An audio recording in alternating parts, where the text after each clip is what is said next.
انسان کو فطرتاً احساس بنایا گیا اور وہ اپنی جذباتی وابستگی کسی کے ساتھ منسلک کیے بغیر نہیں رہ سکتا۔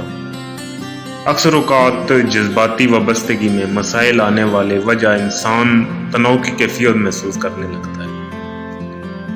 ماہر نفسیات کے مطابق جذباتی تناؤ کی مختلف وجوہات ہوتی ہیں، جبکہ عورتوں میں اس کی وجوہات عموماً اس احساس سے پیدا ہوتی ہے کہ ان کی شوہر کے سامنے کوئی اہمیت نہیں، سوائے گھریلو کام کاج کرنے اور بچوں کی دیکھ بھال کرنے کے وہ کسی کام کی نہیں۔ شوہر انہیں مسلسل نظر انداز کرتے رہتے ہیں، جس سے زندگی کے معاملات میں مختلف قسم کے جذباتی تناؤ پیدا ہوتے ہیں۔ جذباتی خلا کیسے پیدا ہوتا ہے؟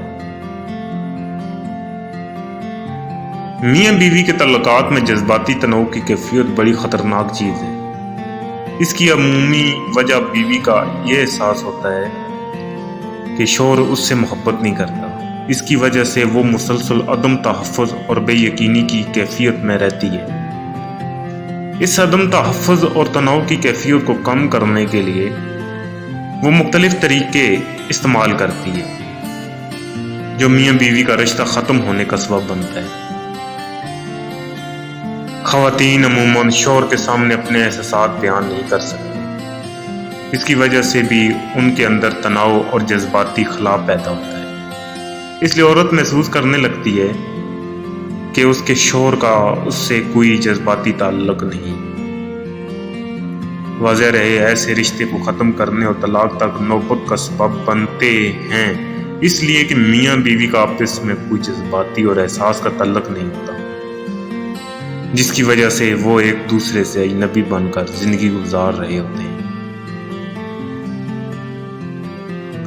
عورتیں جذباتی تناؤ پر کیسے قابو پا سکتی ہیں؟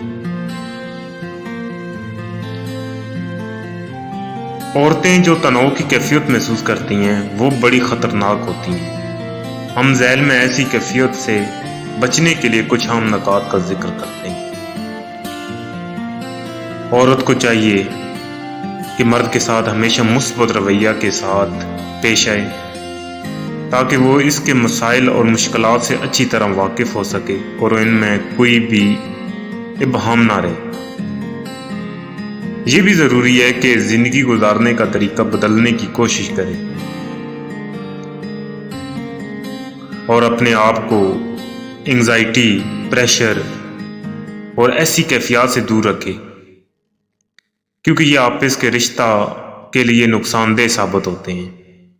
عورت پر ضروری ہے کہ اپنے گھر کی ترتیب، صفائی ستھرائی اور شوہر کے سامنے اچھی حالت میں رہے، تاکہ اسے زیادہ رغبت ہو۔ اگر میاں بیوی آپس میں ایک دوسرے سے دوری محسوس کرتے ہوں تو دونوں میں سے کسی کو پہل کر کے اس کیفیت کو ختم کرنا چاہیے، آپس میں جذباتی کیفیت کو بحال کرنا چاہیے۔